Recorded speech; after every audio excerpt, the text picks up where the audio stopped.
Bapak Ibu sekalian yang saya hormati,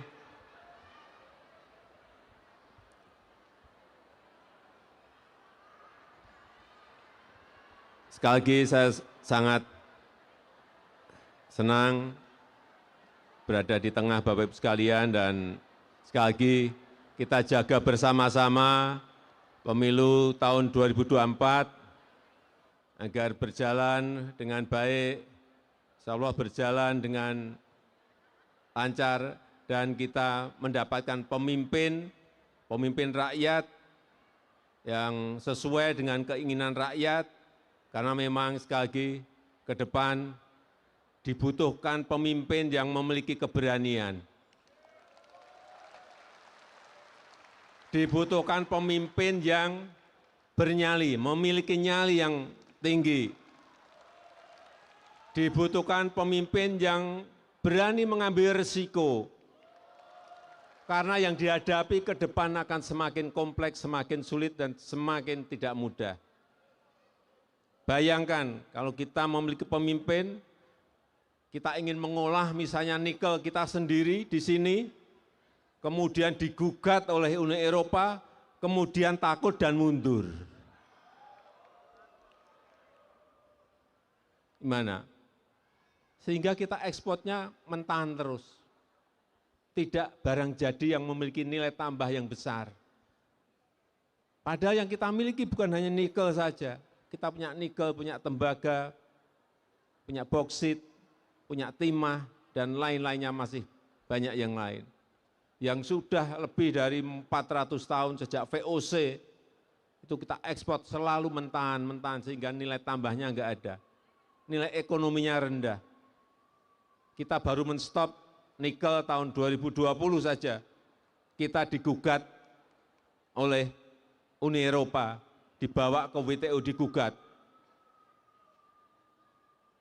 Banyak menteri bertanya pada saya, Pak, ini kita digugat. Ya digugat dihadapi. Carikan pengacara-pengacara yang baik, kita hadapi. Jangan digugat negara besar, kemudian kita mundur, nggak jadi lagi barang ini nanti. Benar enggak?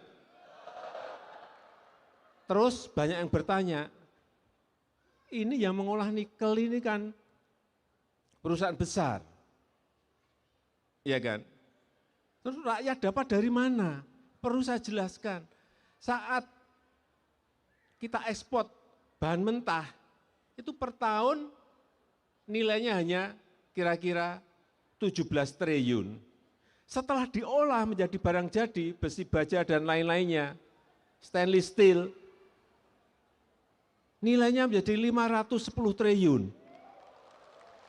Sebentar, ada yang bertanya ke saya, Pak, tapi itu yang dapatkan perusahaan. Ingat, kita dapat 17 triliun, itu kan dipungut pajak mereka, pajak perusahaan, pajak karyawan, pajak PPN, biaya ekspor, pajak PNBP, dipungut semua ini. Negara dapat lebih banyak mana? Yang 17 triliun atau yang 510 triliun?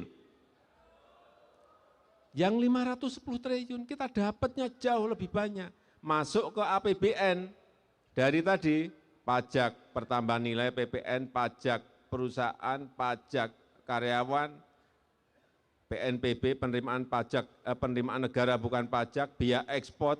Kalau kita ikut masuk di sana juga dapat royalti, dapat dividen,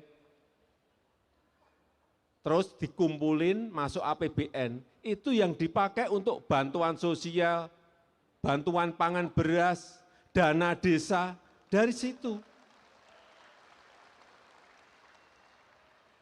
Supaya kita tahu semuanya, jadi kalau semua nanti bisa diolah di negara kita dapat yang namanya kesempatan kerja, rakyat kita akan mendapatkan kesempatan kerja yang semakin luas.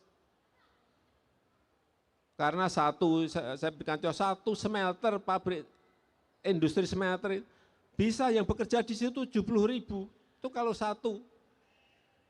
Kalau ada 10, 700.000 bisa bekerja di situ. Kalau 100 tinggal dikalikan 7 juta bisa bekerja di situ. Jadi membuka lapangan kerja, sehingga cara berpikir ini yang harus kita pahami. Negara akan mendapatkan income, mendapatkan pendapatan yang semakin banyak. Tetapi kalau kita digugat, kembali lagi tadi digugat, kita hentikan, kita tidak ekspor, digugat oleh Uni Eropa ke WTO.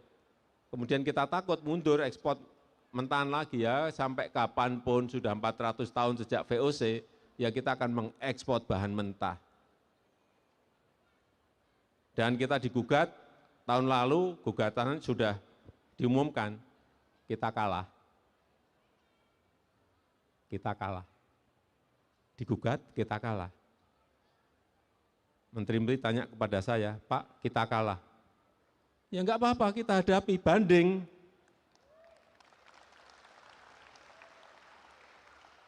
Nanti kalau kalah lagi, udah enggak ada upaya yang lebih tinggi lagi, enggak apa-apa, industrinya udah jadi. Karena perkiraan saya 3 tahun lagi industri-industri ini sudah jadi semua. Dan disitulah arah kita menuju kepada negara maju.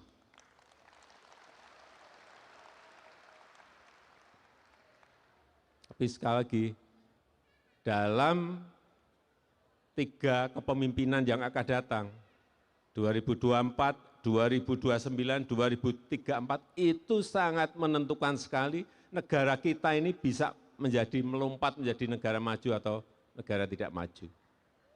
Sehingga sekali lagi, kepemimpinan itu kita semuanya harus betul-betul teliti dalam hati-hati dalam memilih pemimpin dalam 3 periode kepemimpinan ini. Dan siapapun, kedaulatan itu ada di tangan rakyat. Karena kita adalah negara demokrasi. Saya rasa itu yang ingin saya sampaikan di sore hari ini. Terima kasih atas undangan yang diberikan dalam Rapimnas Samawi pada hari ini, dan saya tutup, terima kasih. Wassalamualaikum warahmatullahi wabarakatuh.